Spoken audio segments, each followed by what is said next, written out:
Famous artist who painted Obama stepping on the Constitution released Trump's painting. Spot the difference?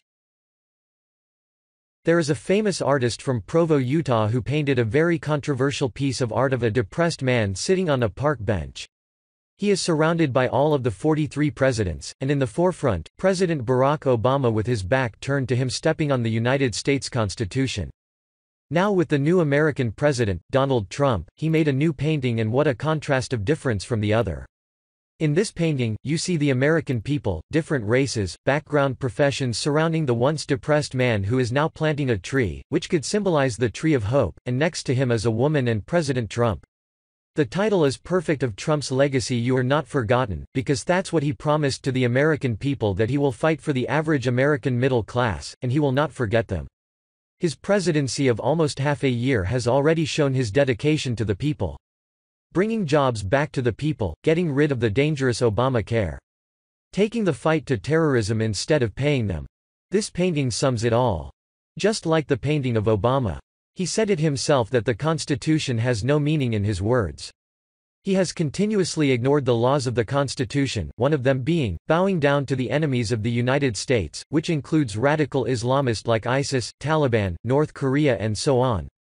He cared more about himself than helping the regular blue-collar Americans. He was a president of open borders which did not include immigrants who came to America legally. He supported terrorist groups in America known as Black Lives Matter instead of supporting the police. Provo, Utah. CBS Las Vegas. In front of the White House, a man is sitting on a park bench in the throes of depression. He is surrounded by all 43 presidents. In the forefront, purposefully ignoring the depressed man, is President Obama, whose right foot is stepping on the Constitution. James Madison is next to Obama, pleading with him to stop. This tableau is called The Forgotten Man, a painting by John McNaughton, an artist who is known for his politically charged work. The painting, which uses objects such as discarded dollar bills as symbols and scraps of paper with individual constitutional amendments scrawled onto them, has been making the rounds across the internet.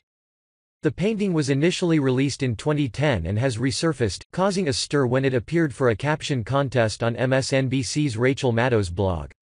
The responses have ranged from sarcastic "Well, trade you this peasant for that Constitution," "Well, even throw in the bench," to Photoshop works of art. McNaughton released an accompanying YouTube screen share video for his painting. The video shows McNaughton painting the piece with a soundtrack that emulates a movie trailer. "For a long time I didn't know if I wanted to paint this picture, because I worried it might be too controversial," McNaughton explains in a voice-over. This man on the park bench represents every man, woman, and child who is an American. He hopes to find the American dream of happiness and prosperity.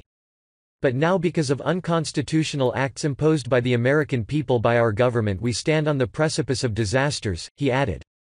McNaughton explained his position behind the painting. "I don't place all the blame on Obama. On my website I try to explain what each president has done," he said. "The thing I like about the painting is that it does get people talking.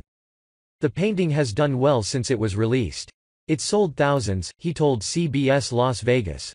"I sold many different sizes and editions, and now that we are in an election year I expect to sell more." This isn't the first time McNaughton waded into politically charged waters. Previously, he released One Nation Under God, a painting depicting Jesus holding the Constitution and judging several archetypes such as a liberal journalist, a smug college professor, and another archetype that McNaughton calls Mr. Hollywood. Originally from Arizona, McNaughton currently lives in Utah. He received a full scholarship to Brigham Young University. Initially he studied art, but switched to design later on. "I hope my work will create conversation and reach people on a deeper level," he says on his website. "I like to use metaphor and multiple levels of meaning to reach my viewer. If it makes them think and feel, then it is successful." He later added to CBS LV, "I'm not trying to create an art style. I want to communicate my ideas. Isn't that the purpose of art?